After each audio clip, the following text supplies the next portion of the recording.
Hello दोस्तों, कैसे हैं आप सब। स्वागत है आप सभी का कॉमिक वर्ल्ड चैनल पर। तो चलिए दोस्तों, शुरू करते हैं राज कॉमिक्स में भोकाल सीरीज़ का अगला कॉमिक विशेषांक, सबसे बड़ा महाबली। संजय गुप्ता पेश करते हैं सबसे बड़ा महाबली। लेखक संजय गुप्ता, संपादक मनीष गुप्ता, पेंसिलिंग दिलीप कदम, इंकिंग राजेंद्र येड़पुरे, लेटरिंग संदीप वाघ, कलर स्कीम नामदेव क्षीरसागर। ये सच है कि मृत्यु किस रूप में आ जाए कोई नहीं जानता। मृत्यु के असंख्य रूप हैं, कोई भी रूप मृत्यु का रूप हो सकता है। और ये भी सच है कि मृत्यु कभी भी किसी को भी आ सकती है, चाहे साधारण मनुष्य हो या हो महाबली भोकाल। लेकिन इसके साथ ही ये भी सत्य है कि अगर समय पूरा ना हुआ तो मृत्यु चाहे किसी भी रूप में आ जाए,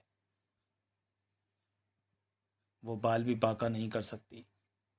उफ, इन भयानक सर्पों की तेजी से चलती श्वासों को सुनकर अगर मेरी नींद न टूट गई होती तो इस समय इनका घातक विष मेरा शरीर भी पिघला रहा होता। उफ, इनके खंजरों का निशाना मेरा सीना ही है। विद्युत की तेजी से पलटी खाकर भोकाल ने अपना सीना तो बचा लिया, लेकिन कंधा नहीं बचा पाया। खच उफ। पीड़ा के एहसास ने एक क्षण के लिए भोकाल का ध्यान अपनी तरफ खींचा। उसी क्षण भोकाल की सतर्कता मात खा गई। उफ, जकड़ इतनी मजबूत है कि मैं अपनी पूरी शक्ति लगाकर भी इन्हें नहीं खोल पा रहा हूँ। इस तरह तो ये दोनों आसानी से मुझे अपना शिकार बना लेंगे। मुझे तुरंत ही बोलना होगा, भोकाल। अपने दिव्य महागुरु का नाम पुकार कर भोकाल ने अपने शरीर में भर ली थी वो असीम शक्ति, जो किसी भी शक्ति के जाल को छिन्न भिन्न कर सकती थी। अपने हाथ में संभाल ली थी वो प्रलंकारी तलवार, जिसके सामने न शत्रुओं के हथियार ठहरते हैं और न उनकी गर्दनें। खच हर। मेरे प्राण लेने आए इन भयानक सर्पों की शारीरिक बनावट जैसे पृथ्वी के किसी भी भाग पर नहीं पाए जाते। कहाँ से आए ये दोनों और इनकी मुझसे क्या शत्रुता हो सकती है। इनकी तुझसे कोई शत्रुता नहीं भोकाल, लेकिन मेरी तुझसे है। इन्हें तो मैंने तुझे मौत की नींद सुलाने के लिए भेजा था। मैंने, यानी दुर्गमा ने। और इस विलक्षण शस्त्र के बल पर दुर्गमा के लिए ऐसे भयंकर जीवों को बना लेना कोई मुश्किल कार्य नहीं है। और इस शस्त्र को मैं पाताल के एक अत्यंत दुर्गम स्थान पर बसे संधि लोक से चुरा कर लाया हूँ। मेरा पहला प्रयास असफल रहा। खैर कोई बात नहीं, अगले प्रयास में मेरी इच्छा अवश्य पूरी होगी। ओह, टनाक। ये ध्वनि, ये तो अखंडनाद की ध्वनि है। टन। इसका अर्थ है कि कोई गहरे संकट में और उसे भोकाल की सहायता चाहिए। मुझे तुरंत ही वहाँ पहुँचना चाहिए, क्योंकि वहाँ पहुँचने ही वाला होगा भोकाल। क्या हुआ श्रीमान, आपको अखंडनाद बजाने की आवश्यकता क्यों पड़ी। मैं राज्य के वन में स्थित संगाई कबीले का निवासी हूँ। हमारे कबीले में एक अत्यंत भयानक सिंह ने भयंकर आतंक मचा रखा है। हमें उस सिंह के आतंक से तुरंत ही मुक्ति दिलाइए महाबली। निश्चित हो जाइए निश्चिंत हो जाइए श्रीमान, आपको उस सिंह से मुक्ति मिलेगी तुरंत ही। भोकाल के उस निर्णय ने दुर्गमा की बाँचें खिला दी। वाह, भोकाल किसी सिंह का खात्मा करने तुरंत ही वन में जा रहा है। ये तो बहुत ही अच्छा अवसर है। लेकिन ऐसा तभी हो पाएगा जब मैं भोकाल से पहले पहुंचूंगा वन में। भागो, बचाओ। यही है वो नरभक्षी सिंह जिसे मारने के लिए भोकाल जंगल में आ रहा है। लेकिन क्या भोकाल इसे मार पाएगा। आ! ये तो आने वाला समय ही बताएगा कि ये सिंह मरेगा या भोकाल। सिंह की दहाड़ और किसी के चीखने की आवाज़ उधर से आ रही है। आई ग्रर। निश्चय ही वह नरभक्षी सिंह किसी को अपना शिकार बनाने पर उतारू है। मुझे अतिशीघ्र वहां पहुंचना है। भोकाल वहां पहुंचा तो पल भर में ही, लेकिन वहां पहुंचते ही कई पलों के लिए स्तब्ध खड़ा रह गया। ओह नहीं, पथरा सी गई थी उसकी भी आंखें, जो सामने मौजूद उस दृश्य को देख रही थी। हर। और ये कैसा सिंह है जिसका आधा शरीर सिंह का है और आधा नर का। नहीं, इसे सिंह कहना ठीक नहीं होगा, इसे तो कहना होगा नर सिंह। ओह, वो एक आदिवासी को अपना शिकार बनाने जा रहा है और मुझे उसे बचाना है। धाड़। जंगल के जर्रे जर्रे को थर्रा देने वाली दहाड़ के साथ भोकाल की तरफ पलटा नरसिंह। सभी भाग जाओ, मैं इसे संभाल कर लूंगा। ओह। नरसिंह के पहले वार के साथ ही भोकाल को पता चल गया कि जितना आसान वो समझ रहा था, नरसिंह को संभालना इतना आसान था नहीं। उफ, ये तो विद्युत की तरह आक्रमण पर आक्रमण किया जा रहा है। इसे इसके शीश को तुरंत ही इसके धड़ से अलग करना होगा। भोकाल की तलवार उसके हाथ में चमकने लगी। भरपूर वार हुआ, लेकिन ओह, इसकी गर्दन बालों से भरी होने के कारण मेरा भरपूर वार का इस पर अधिक प्रभाव नहीं पड़ा। खैर, इससे क्या फ़र्क पड़ता है, इसकी गर्दन भी मेरे सामने है और अगला वार करने के लिए तलवार भी मेरे हाथ में। ओह, भोकाल न अगला वार कर पाया और न तलवार उसके हाथ में रही। नरसिंह के एक हाथ की हरकत ने भोकाल के हाथ से तलवार और दूसरे हाथ की हरकत ने उसके कंठ से करा निकाल दी। उफ! तुरंत ही संभला भोकाल। अत्यधिक चपल और फुर्तीला है ये। शक्ति के मामले में भी इसका कोई जवाब नहीं। ऐसा लग रहा है जैसे मैं एक नहीं 100 सिंहों से एक साथ लड़ रहा हूँ। परंतु फिर भी ये मेरे सामने अधिक देर तक नहीं टिका रह सकता। मेरी शक्ति इसकी शक्ति को ध्वस्त कर ही देगी। नरसिंह शक्ति के साथ ही बुद्धि का भी उपयोग करेगा। ओ धरी शक्ति के विरुद्ध शक्ति का उपयोग करते भोकाल को क्या मालूम था कि नरसिंह शक्ति के साथ ही बुद्धि का भी उपयोग करेगा। ओह! शक्ति की इस लड़ाई में नरसिंह ने बुद्धि का प्रयोग पहले किया था, इसलिए बाजी उसके हाथ में थी, जबकि भोकाल के हाथों से बाजी के साथ साथ जीवन की डोर भी फिसलती जा रही थी। उस नरसिंह के हाथों तेरी ई लीला ठीक वैसे ही समाप्त होने जा रही है जैसे हिरण्यकश्यप की हुई थी। नरसिंह के नाखून तेरे शरीर में धंसने आरंभ हो गए। अब तेरा शरीर कब दो भागों में चढ़ जाएगा तुझे पता ही नहीं चलेगा। पीड़ा के एहसास ने भोकाल को स्थिति का आभास करवाया। उफ, ये क्या हो रहा है? ये तो नरसिंह मेरा सीना फाड़ने का प्रयास कर रहा है। मुझे इसकी पकड़ से तुरंत ही छूटना होगा। लेकिन चोट के प्रभाव से घूमते मस्तिष्क और क्षीण होती शक्ति के साथ अब छूटना इतना आसान कहाँ था। उफ, इसने मुझे बुरी तरह जकड़ रखा है। ऐसे में मेरा इससे छूटना असंभव है, और अगर छूटना असंभव है तो अपने आप को दो हिस्सों में चिरने से बचाना भी मुश्किल है। क्या करूं? बचने के लिए क्या करूं मैं? एक क्षण, मेरी तलवार, लेकिन तलवार मेरी पहुंच से दूर पड़ी है। क्या मैं उसे उठा पाऊंगा? उठाना ही होगा। मुझे अपने हाथ को तलवार तक पहुंचाना ही होगा। तलवार को उठाना ही होगा। बचने की इच्छा ने भोकाल के हाथों उस दूबर कार को आसान करवा दिया था। और फिर कर्र, खच! तलवार पलक झपकती नरसिंह के शरीर में पेवस्त होती चली गई, और अब हर्र, उस भोकाल के शरीर को चीरने चला था जिसने तेरे जैसे सैकड़ों पापियों के शरीर को चीर डाला है। ओह, भोकाल ने नरसिंह को भी समाप्त कर दिया। मैं क्या करूं? क्या करूं? मुझे कुछ करना होगा। मुझे तुरंत ही कुछ करना होगा। इधर भोकाल, कुछ ही पैरों में मेरा सामना जिन दो तरह के जानवरों से हुआ है उन दोनों में एक विचित्र समानता थी। दोनों प्राणी पशु होने के साथ साथ मनुष्य भी थे। क्या इस तरह के प्राणियों से मेरा टकराव मात्र संयोग है या कोई षड्यंत्र? बचाओ! ओह! अचानक उस चीख ने भोकाल को चौंकाया भी था और उसका ध्यान अपनी तरफ खींचा भी था। बचाओ! कोई संकट में है उस गुफा के अंदर। बचाओ! चीते की गति से दौड़ता और हिरन की तरह कुलाचे भरता भोकाल कुछ ही क्षण में गुफा में प्रवेश कर गया। लेकिन तेजी से गुफा में प्रवेश करते हुए भोकाल ने यह नहीं देखा था कि जिस गुफा के अंदर वो जा रहा है उसमें उसमें उससे कोई बाहर भी आ रहा है, और वो कोई और नहीं, सूक्ष्म रूपधारी दुर्गमा था। बचाओ बचाओ चिल्लाकर भोकाल का ध्यान अपनी तरफ खींचने के बाद मैं तुरंत ही सूक्ष्म रूप धारण कर बाहर आ गया, क्योंकि जिस जगह पर वो पहुंचा वो वास्तव में कोई गुफा नहीं बल्कि उस अत्यंत विशाल और प्राचीन अजगर का मुंह है जिसे गुफा की तरह अपने मुंह को फैलाकर अपने शिकार को फंसाने में महारत हासिल है। और इस अजगर की उत्पत्ति मैंने यहाँ मौजूद इस अजगर की अस्थियों के अवशेष और बहुत से जीवित हिरणों की संधि करके की है। और इस अजगर के पेट में जाकर भोकाल कदापि नहीं बच सकता, क्योंकि 20 हाथियों को निकल कर पचाने की शक्ति है इस अजगर में। अरे भैया, अपना मुंह तो बंद कर, वरना मेरा शत्रु बाहर निकल जाएगा और फिर मैं वो सब नहीं कर पाऊंगा जिसके लिए मैं उस विकास नगर में जा रहा हूँ, जिसकी रक्षा करता था। भोकाल, यहाँ तो कोई भी नहीं, परंतु सहायता के लिए पुकार तो यहीं से आई थी। वैसे ये गुफा है बड़ी विचित्र सी। इसकी बनावट किसी प्राणी के विशाल मुख के अंदर के भाग जैसी प्रतीत होती है। ओ, ये आवाज़ कैसी? कड़क! विद्युत की तेजी से मात करता हुआ पीछे घुमा भोकाल और जड़ होकर रह गया। ओह नहीं, ये क्या हो रहा है? गुफा का द्वार तो अपने आप तेजी से बंद होता जा रहा है। नहीं, ये गुफा नहीं है। ये तो वास्तव में ही किसी प्राणी का विशाल मुख है। मुझे बिना क्षण गंवाए से बाहर निकलना होगा। उफ! धड़ाक! भोकाल ने तूफान की थी तेजी से बाहर की तरफ उड़ान तो भरी थी, लेकिन देर हो चुकी थी। विशाल अजगर का मुंह बंद हो चुका था। भोकाल फंस चुका था। ओह! तुरंत ही संभला भोकाल। इसके जबड़े इसके बंद जबड़े को खोलने के लिए मुझे ज़्यादा देर नहीं लगेगी। ओह! भोकाल जो सोच रहा था उस पर अमल कर पाता उससे पहले ही उसे जकड़ लिया गया। वो इन विचित्र से छोटे छोटे जीवों ने मुझे भयंकर रूप से जकड़ लिया है, और अब ये मेरा भक्षण करने को उतारू है। निश्चय ये छोटे छोटे जीव विशाल प्राणी के उदर में पहुंचने वाले भोजन का भक्षण करके उसे पचाने में सहायक होते हैं। अगर मैंने शीघ्र ही इनसे छुटकारा नहीं पाया तो ये मुझे भी पचा डालेंगे। लेकिन मैं इनसे छुटकारा पाऊँ तो कैसे? भोकाल एक बड़ी मुसीबत में फंस गया था और विकासनगर फंसने जा रहा था। वो सामने से धूल का गुब्बार सा कैसा राजधानी की तरफ बढ़ता आ रहा है? ये धूल का नहीं रानी, विकासनगर की तबाही का गुब्बार है जिसे दुर्गमा ने सैकड़ों पशु और मनुष्यों की संधि करके तैयार किया है।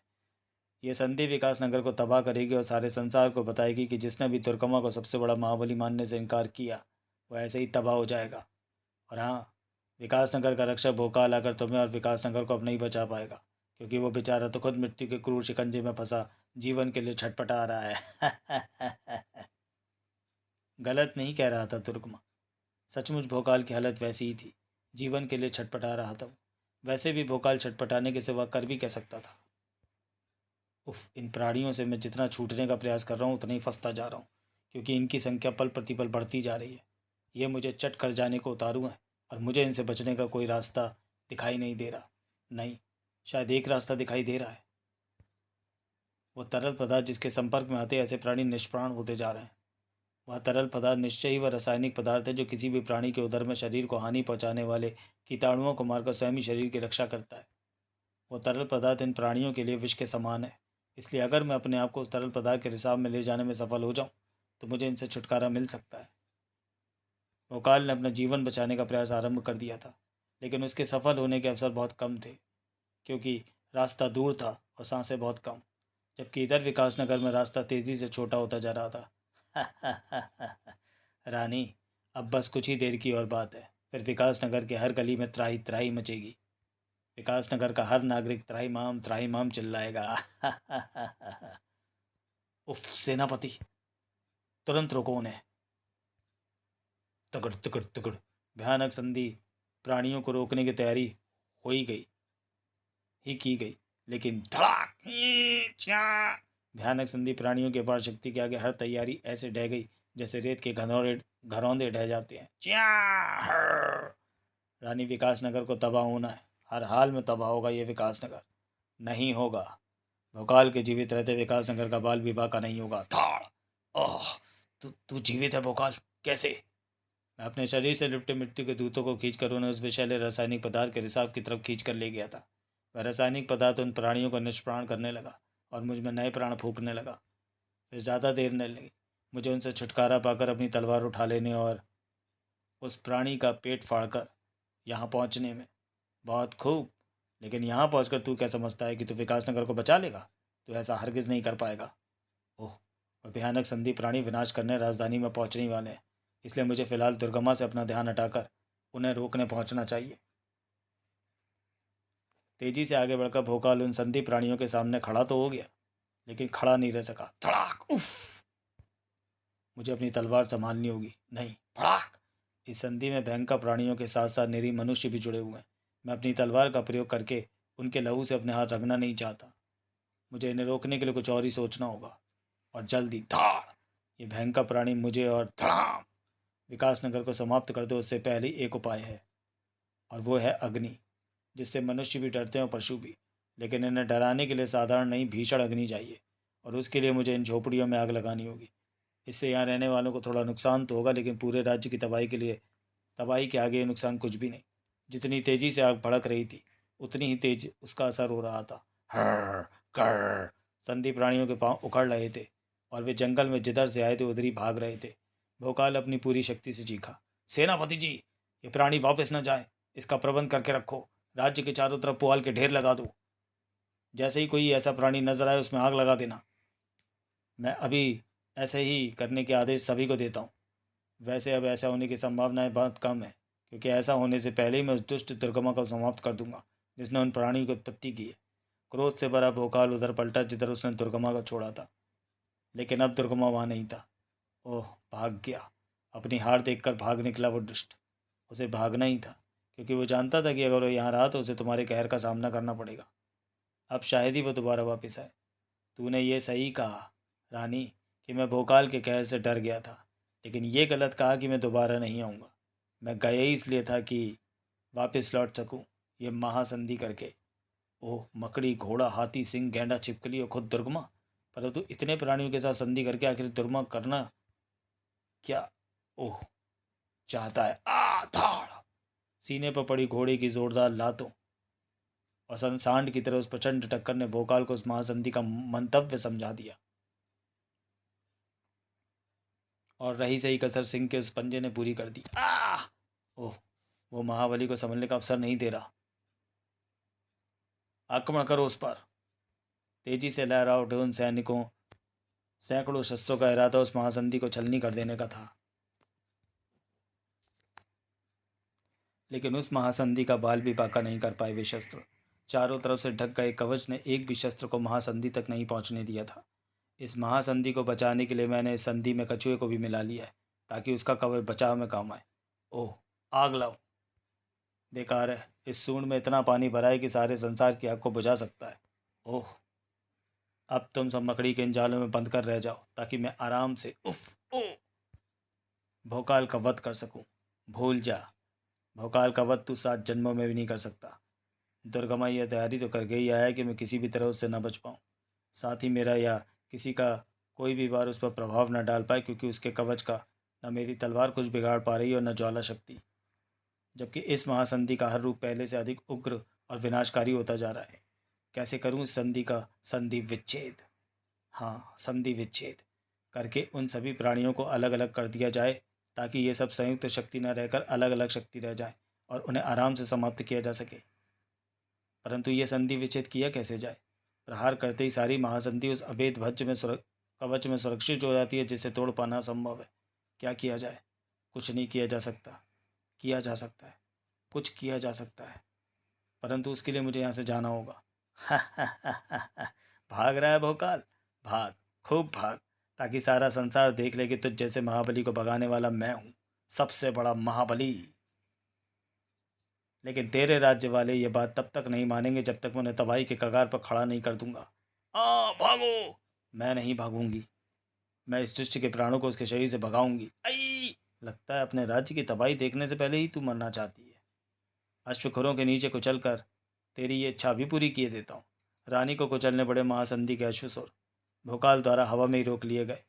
महारानी को खरोच भी आए, ये भोकाल को कदापि स्वीकार नहीं। ओह, महासंधि लड़खड़ा गई है। मेरे पास यही समय अपना काम करने का। लगता है तेरी मृत्यु को तेरा भागना स्वीकार नहीं, इसलिए तो वो तुझे खींच कर यहाँ वापस ले आई। ओह, ये क्या कर रहा है? मेरी आंखों में धूल झोंक रहा है। क्या सोच रहा है तू? इस तरह धूल झोंक कर तू मुझे इतना विचलित कर देगा कि मैं अपना कवच बंद नहीं कर पाऊंगा और तू मुझे अपना शिकार बना लेगा? ऐसा नहीं होगा। तेरा कोई भी उपाय मुझे इस कवच को बंद करने से नहीं रोक सकता। ओह, ये क्या हो रहा है? जैसे ही कवच बंद हुआ है, वैसे ही मेरे शरीर में भयंकर जलन होने लगी है। ओह, मुझे तुरंत ही इस कवच को खोलना होगा। ओह! कवच के खुलते ही दुर्गमा के सामने भोकाल वार करने के लिए तैयार खड़ा था। तुरंत ही उसे कवच को फिर बंद कर लेना पड़ा, लेकिन कवच के बंद होते ही इस बार तो मेरे शरीर में पहले से कहीं अधिक जलन हो रही है। ओह! असहनीय है ये जलन। इससे बचने के लिए अगर मैंने तुरंत ही कवच को ना खोला तो ये ज़रूर मार डालेगी मुझे। अचानक ये क्या हो गया? कवच के बंद होते ही मेरा शरीर भयंकर रूप से जलने को लगता है। यह सब उस धूल का चमत्कार है दुर्गमा, जो वास्तव में एक ऐसी भस्म है जो जब तक वायु के संपर्क में रहती है शांत रहती है। जैसे ही उसका वायु से संपर्क समाप्त हुआ, वो ऐसी भयंकर जलन करने लग जाती है कि प्राणियों के शरीर ही नहीं, पत्थरों के भी शरीर भी दहकने लगते हैं। अब तू कवच को बंद नहीं कर पाएगा और मैं आसानी से इस महासंधि का विच्छेद कर दूंगा। ज्वाला शक्ति। चिया खच खच हर घर। आ उस महासंधि में मौजूद पशुओं के साथ साथ दुर्गमा की चीख भी वातावरण में गूंजी थी। लेकिन पशुओं की तरह दुर्गमा की वह चीख अंतिम चीख नहीं थी। अंतिम, अति सूक्ष्म रूप धारण करके समय पर उसने खुद को महासंधि से अलग कर लिया था। ओह, बाल बाल बचा, वरना उस भोकाल के बच्चे ने तो मुझे मार ही डाला था। ओह, काव काव काव काव। सैकड़ों कौवों की कर्कश आवाज़ों ने दुर्गमा को चौंकाया ही नहीं, उसका ध्यान भी अपनी तरफ खींचा। मेरी हार पर खूब खुश हो रहे हो, काँव काँव करके खूब गीत गा रहे हो। अभी तुम्हारी सारी खुशी और गीतों को तुम्हारे ही साथ समाप्त करता हूँ। अरे, ये मैं क्या कर रहा हूँ? इन कौवों को समाप्त करने की सोच रहा हूँ, जो मुझे गा गा कर बता रहे हैं कि जिस बाजी को मैं हार रहा हूँ, उसे एक ही झटके में कैसे जीत में बदल कर बन सकता हूँ विश्व का सबसे बड़ा महाबली। क्या इस महासंधि के साथ दुर्गमा भी समाप्त हो गया? नहीं, दुर्गमा इतनी आसानी से समाप्त हो जाने वाले प्राणी नहीं है। वो भाग गया, लेकिन फिलहाल हमें उसके आतंक से छुटकारा अवश्य मिल गया। अब वो जल्दी वापस लौट कर नहीं आने वाला। ओ, मैं वापस नहीं आऊँगा ये सोचकर तूने बहुत बड़ी भूल की है भोकाल। तेरे इस संधि शस्त्र से निकली किरणों में फंसना तेरी उसी भूल का परिणाम है। और जानता है मैंने तेरी संधि किससे की है? कौओं से। और इस संधि की बदौलत तू बन रहा है कौआ मानव। मैं अपने संधि शस्त्र से तुझे कुछ का कुछ बना सकता हूँ, भला उन कौवों का जिन्होंने मुझे ये उपाय सुझाया। जब अब कौवों के झुंड के साथ जाकर कहीं घोंसला बना भोकाल, क्योंकि अब तुझे सदा इसी रूप में रहना है। इस संधि से तुझे मेरे अलावा कोई छुटकारा नहीं दिला सकता, और मैं ऐसा कभी करूँगा नहीं, क्योंकि भोकाल का अस्तित्व समाप्त होगा। तभी तो दुर्गमा बनेगा सबसे बड़ा महाबली। उफ, मेरा सारा शरीर किसी विशाल कौवे के शरीर में बदल चुका है। कुछ ही क्षणों में मेरे मस्तिष्क की भी यही दशा होगी। वो एक ऐसे पक्षी का मस्तिष्क बन जाएगा जो मनुष्य की तरह नहीं सोच सकता। इसलिए मेरे पास स्वयं को इस स्थिति से बचाने के लिए कुछ ही क्षण है। लेकिन क्या मैं इतने कम समय में कुछ ऐसा सोच सकूंगा जो मुझे इस स्थिति से बचा ले? शायद नहीं, शायद हाँ। दुर्गमा की बातों का मतलब वही है जो मैं सोच रहा हूँ। तो शायद मैं पूर्ण कौवा बनने से बच सकता हूँ, लेकिन उसके लिए मुझे उन कौवों की सहायता लेनी होगी जो अब मेरे साथ ही हैं। काव काव। कौवे बन चुके भोकाल के कण से वो कर्कश ध्वनि निकली, जिसमें छिपा संदेश उस झुंड में मौजूद प्रत्येक कौवा समझ गया। काव काव। दूसरे ही पल काव काव। अरे उफ। कौवों के झुंड ने दुर्गमा पर हमला बोल दिया था, और वो हमला इतना अप्रत्याशित था कि ना तो दुर्गमा संभल पाया, और ना कुछ समझ पाया, और ना ये देख पाया कि उस विशाल कौवे ने क्या हरकत की। जो भोकाल था, हालत ने हालात ने करवट बदल ली थी, और दुर्गमा को इसका पता तब चला जब उस पर भोकाल का वो प्रचंड प्रहार हुआ था। ओह भोकाल, तू सामान्य हो गया? कैसे कैसे? उस संधि शस्त्र की सहायता से जो अब तेरे हाथ में नहीं, मेरे हाथ में है। संधि शस्त्र तेरे हाथ में? नहीं, ये नहीं हो सकता। इसे मुझे दे दे भोकाल। यह प्रहार चाहिए तो बोल। संधि शस्त्र तो अब किसी को नहीं मिलने वाला। कड़ाक। एक झटके के साथ ही भोकाल ने संधि शस्त्र को कई टुकड़ों में बांट दिया। इसी के साथ दुर्गमा वहां से भाग खड़ा हुआ। तूने मुझे जिस हार का मुंह दिखाया उसे मैं भूलूंगा नहीं। जल्द ही वापस लौट कर आऊँगा। मैं तुझे समाप्त करके और बनूंगा सबसे बड़ा महाबली। ओह, अत्यंत सूक्ष्म रूप धारण करके दुर्गमा अंततः भागने में सफल हो ही गया। समाप्त। तो चलिए दोस्तों, वीडियो को यहीं समाप्त करते हुए मिलते हैं भोकाल सीरीज़ के अगले कॉमिक विशेषांक जिगर का टुकड़ा में। तब तक के लिए धन्यवाद।